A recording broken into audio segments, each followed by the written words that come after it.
IPhone కోసం ప్రాణం తీసుకున్నాడు యువకుడు.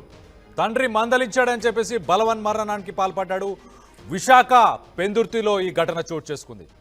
సుజాత నగర్లో నివాసం ఉంటున్న చంద్రశేఖర్ ఫ్యామిలీ హైదరాబాద్లో సినీ పరిశ్రమలో పనిచేస్తూ వచ్చాడు తన కొడుకు సాయి మారుతి.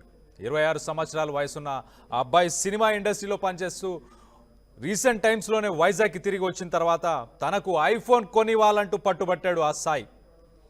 అంత పెద్ద ఫోన్ ఎందుకు అంటూ తన తండ్రి మందలించాడు.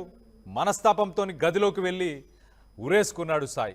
సో మొత్తం మీద అయితే ఐఫోన్ కోసం కొడుకు మృతితో మొత్తానికైతే తల్లిదండ్రులు తల్లడిల్లిపోతున్నారు. మన గతంలో కూడా చూసాం, ఇటు వేములవాడకు సంబంధించి అలాగే కరీంనగర్ జిల్లాకి ఉమ్మడి కరీంనగర్ జిల్లాకు సంబంధించి ఒక ఇంజనీరింగ్ చదువుతున్న ఒక విద్యార్థి కూడా ఇలాంటి పరిస్థితి నెలకొన్నాడు. గేమ్స్ ఎందుకు ఆడుతున్నావు అని చెప్పేసి తండ్రి మందలిస్తే అలానే గదిలోకి వెళ్ళి ఇలాంటి సంఘటన ఒకటి చోటు చేసుకుంది. సో మరొకసారి ఇప్పుడు వైజాగ్కి సంబంధించిన పెందుర్తిలో కూడా ఇదే సంఘటన చోటు చేసుకుంది. ఐఫోన్ అంటే ఎందుకంత క్రేజ్? అదేమైనా స్టేటస్ సింబలా? దానివల్ల వచ్చేదేముంది? ఒక డిప్రిషియేటింగ్ అసెటే కదా.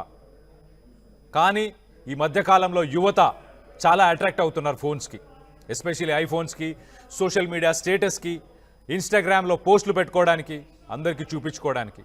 అలాగే మనం చూస్తే కనుక ఇంతకుముందు విదేశాల్లో ఐఫోన్ రిలీజ్ అయినప్పుడు పెద్ద పెద్ద లైన్లు కట్టి బారులు తీరేవాళ్ళు ప్రజలు, అక్కడ గొడవలు జరిగేవి. అలాంటి సంఘటనలు ఈసారి ఇండియాలో జరిగాయి. ఢిల్లీలో కావచ్చు, మిగతా సిటీస్లో కూడా ఇదే పరిస్థితి నెలకొంది. అలాంటి సంఘటనలు మనం చూడడం దురదృష్టకరం అని చెప్పుకోవాలి. ఒక ఫోన్ కోసం 26 సంవత్సరాల కొడుకు ఒక ఫోన్ కొనివ్వాలంటూ తన తండ్రికి చెప్తే, ఎందుకు నాన్న మనకంత పెద్ద ఫోన్ అని చెప్పేసి మందలిచ్చడంతో మనస్తాపానికి గురై తన గదిలోనే ఇలాంటి ఒక సంఘటనకు పాల్పడ్డాడు. ఇలాంటి సంఘటనలు చూసినప్పుడు చాలా బాధేస్తుంది. మీకేమనిపిస్తుంది అనేది కింద కామెంట్ రూపంలో తెలియపరచండి.